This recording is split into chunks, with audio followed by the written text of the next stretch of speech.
Mga kapatid, para ipakita sa mundo na si Sister Merlina ay may ginawa ang Panginoon sa kanya. Siya ay niligtas ayon sa kanyang testimony. Totoo ba yun, sis? Ikaw ay niligtas ng Panginoon? Totoo. Amen, amen. Okay.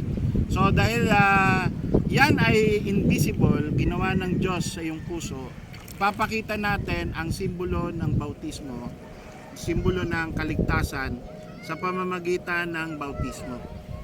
So ang bautismo ay iniutos ng ating Panginoong Jesucristo at sobrang halaga ng bautismo na siya mismo ay nagpabaptize kay John the Baptist. Kaya yun ang gagayahin natin.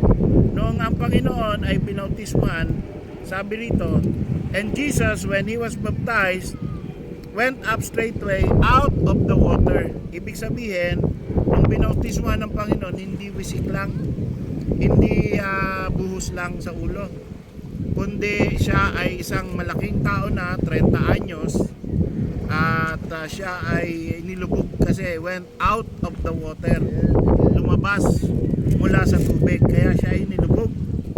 At nang siya ay nilubog, sabi, nagpakilala rin ang Ama na kinoconsider ni-recognize yung kanyang bautismo at sabi, lo, the heavens opened unto him, and he saw the Spirit of God descending like a dove and lighting upon him, and lo, a voice from heaven saying, this is my beloved Son, in whom I am well pleased. So uulitin natin yan para matuwa ang Ama sa langit, ang Diyos. Kaya ngayon, Sister Merlina, dahil sa ikaw ay nagkaroon na ng tunay, pinakita mo, sinabi mo sa church na ikaw ay ligtas na, ay gagawain natin ang paglilibing sa Panginoon ay nilibing at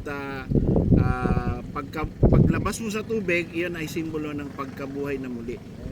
So ikaw ay kinoconsider natin na yung lumang Merlina ay namatay at ililibing at mabubuhay na muli kasama ni Kristo. Okay, so sige, tayo ay maglulubog. Mga kapatid, ito po ay sa pamamagitan ng pagpapahintulot ng Sovereign Grace Baptist Church Imus at ang unang bunga ng Bible study sa Tansa. Amen. Glory to God. Ngayon, si Sister Merlina ay bibigyan natin ng gaya ng ginawa ng Panginoon, bautismo.